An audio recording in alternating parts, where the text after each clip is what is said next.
Everyone, welcome to my channel. ఈరోజు నేనైతే అద్దిరిపోయే పల్లెటూరు టేస్ట్లో ఎల్లిగడ్డ కారం అయితే ప్రిపేర్ చేశాను. చూడండి, ముందుగా ఎల్లిగడ్డల్ని తీసేసుకొని వాటిని పొట్టు ఇలా తీసేసుకొని ఒక గిన్నెలో వేసేసుకున్నాను. ఆ తర్వాత కొన్ని ధనియాలు, మళ్ళీ కొంత జీలకర్ర తీసేసుకున్నాను ఫ్రెండ్స్. తర్వాత దాన్ని బాగా నూరేసుకున్నాను అనమాట. ఎల్లిగడ్డను ఆ ధనియాలని ఇలా పౌడర్ చేసేసుకున్నాను. ఇలా పౌడర్ చేసుకున్న తర్వాత ఇది పక్కనే పెట్టేసుకోవాలి. మళ్ళీ ఎల్లిగడ్డల్ని తీసేసుకోవాలి ఫ్రెండ్స్. చూడండి, ఇలా ఎల్లిగడ్డల్ని తీసుకొని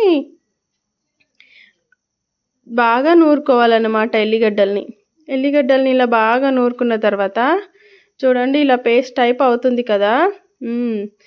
దీంట్లో సరిపడేంత కారము, ఉప్పును యాడ్ చేయాలి. చూడండి, నేనైతే ఇలా ఉప్పు కారంని వేసేసుకున్నాను.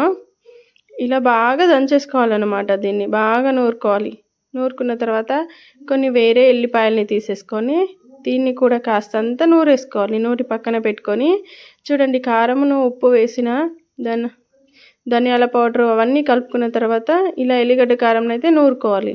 ఇలా నూరుకున్న కారం అయితే ఇలా వచ్చేస్తుంది. చూడండి, ఇలా రెడీ అయిన కారాన్ని ఇంకో బౌల్ తీసుకొని ఆ బౌల్లో కాస్తంత ఆయిల్ వేసుకోవాలి. ఆయిల్ వేసుకొని ఆయిల్ బాగా వేడైన తర్వాత ఇందులో కాస్త జీలకర్ర, ఆవాలను మనం పక్కకి నూరు పెట్టుకున్నాం చూడండి కొన్ని ఎల్లిపాయలు, ఆ ఎల్లిపాయలని కూడా వేసేసుకోవాలి.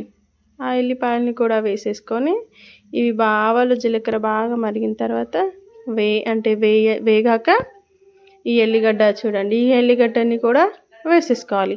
ఇలా వేసుకున్న తర్వాత ఆ ఎల్లిగడ్డ అనేది కొంచెం బ్రౌన్ కలర్లోకి వచ్చే వరకు అలాగే వేయించాలన్నమాట. చూడండి, ఇలా బాగా వేగాలి.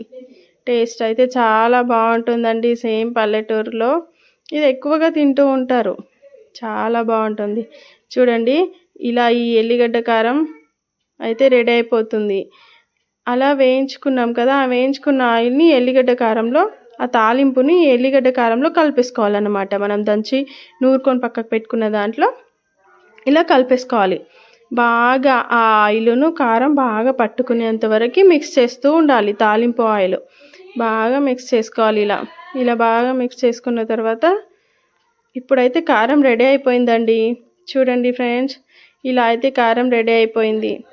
ఒక్కసారి ఇలా చేసుకొని మీరు కూడా ట్రై చేయండి. తర్వాత ఇలా రెడీ అయిన కారాన్ని ఒక ఎయిర్ టైట్ కంటైనర్ బాక్స్లో పెట్టేసుకొని స్టోర్ చేసుకొని